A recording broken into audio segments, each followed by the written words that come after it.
Right. Next item on the agenda is on exactly the same topic, the local board input, and we have the Waitakere Rangers local board here, represented by Saffron Toms and Sandra Coney. So I'll invite you both to the table, and thank you for being here. So Saffron, are you leading off as chair? So you know the routine. I don't need to go through that with you. So welcome to hear your comments and Sandra's comments. Thank you.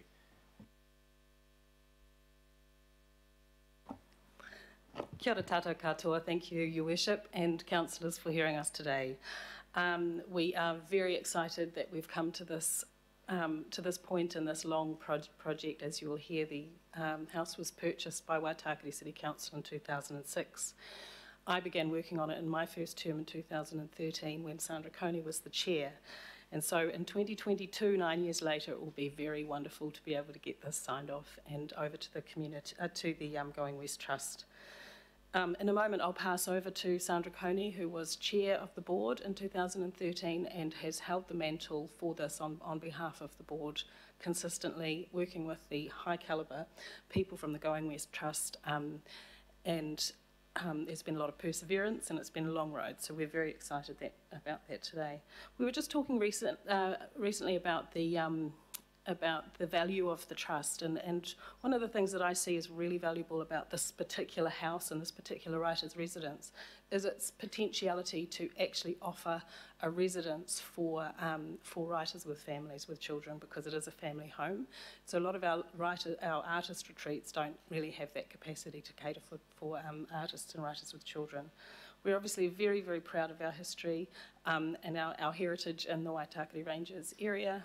Even when I was a child, we had dirt roads and it was a toll call to the city, and it was where a lot of the creatives, the bohemians, lived with not much money, and yes, the loudest thing were the raucous birds. So we're very excited that we've finally got here and are feeling more and more optimistic that our optimism is warranted. Over to Sandra.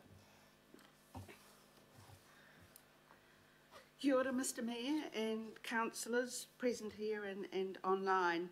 We're really delighted as a board to be at this point in the story of the Maurice Shadbolt writers in residence. As you can see from your report, the property was purchased in 2006 by Waitakere City Council with a view to establishing a writers in residence, and we've been pursuing that goal since that time. We've unanimously, consistently supported this project, most recently at the request of management in the last few weeks. Maurice Shadbolt, of course, is one of New Zealand's most loved authors, with 11 novels to his credit, the World War I history shown here, short stories, journalism, plays and film. He was very popular as a writer, and his works are still studied in New Zealand schools. He lived for 40 years in the house in Arapito Road and wrote in the studio and in the house.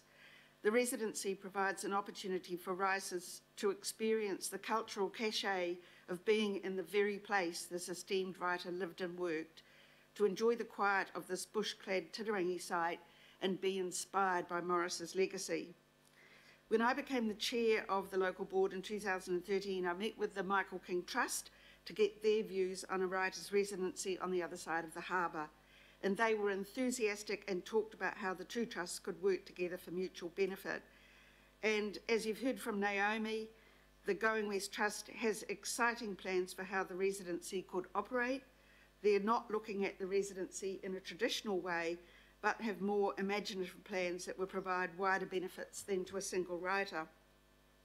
Although car access is limited, as it's mentioned in the report, this is a family house in a residential area, and it would be quite possible to bring people into the house for workshops via shuttle bus.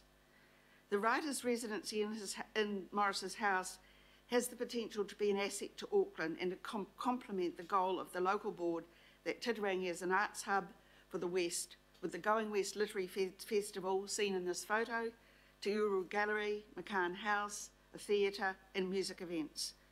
The board is very confident in the ability of the Going West Trust to implement this project. They have a track record of achievement, having held the Writers' Festival since 1996, and some trust members, as you heard, are involved in the McCann House. When we come to the house, it's basic and needs a great deal of work doing to it. The board allocated $100,000 for work a few years ago, but we're told that something around $800,000 still needs to be spent on it. Over the years this proposal has taken to be processed within council, we've seen costs increase, so the board wants to see this transfer happen now. This responsibility is beyond the local board, so an advantage of the transfer of the house is that the Going West Trust will raise the funds to carry out this work. If the trust does not achieve this in the time set, the house reverts to the council and the ownership of the land stays with the council throughout. Another advantage of the agreement with the Going West Trust is that they understand the importance of the house as a scheduled heritage house. In fact, the Trust commissioned the conservation report seen here, so we can be confident that any work carried out in the house will be consistent with its heritage values. And the house will also be publicly accessible within the program the Going West Trust develops. As well as work on the house, the grounds need clearing, and if you're wondering what that is, that's the studio.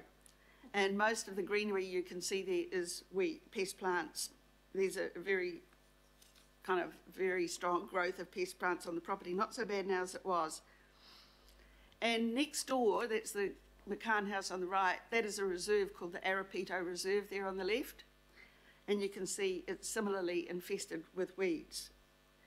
However, the local Titirangi community has already shown a great deal of interest in the project, and the South Titirangi Neighbourhood Network has partnered in tackling the pest plants both on the Morrishead property but also on the Arapito Reserve. We've already held one working bee to tackle these problems, and another is scheduled for this Sunday. So that's the this Sunday coming event. You can be assured that there is huge support for this project in the West, and the benefits will be held much more widely. So we commend to you the resolutions before you today and ask for your support to bring this long-standing project to fruition, and really welcome the words from you, Mr. Mayor, in support of the project. Thank you very much, Sandra and Saffron, and thank you both for the work that you've done too, and the board, and acknowledging Councillor Cooper, who was on the Waitakere City Council, and Sir Bob Harvey, of course. I have no doubt that there's really strong support in the local community for this project. And looking at the photos, I don't envy you the amount of work that needs to be done, but that will be done with enthusiasm for what is a fantastic cause. And just being in that house and thinking back to what Morris contributed, and looking back at those photos, I do so with an element of nostalgia. And the thought of a toll call to town, Saffron, when we won't have landlines for very much longer, that certainly creates the historical complex. I'm sure you're far too young to remember that. Just to see if there are any questions. I think it's pretty self-evident actually, and I am expecting strong support for the recommendation. So there are no questions, so this time I'll ask actually Councillor Shane Henderson to move and Councillor Cooper to second motion of thanks for your presentation and for your work. I'll put that motion. All those in favour, please say aye. Aye. To the contrary, no. I declare that carried. Thank you very much, and again, you're welcome to remain for the next item. The next item is actually extraordinary items, and I've been advised of no business in that respect, and we therefore come to item number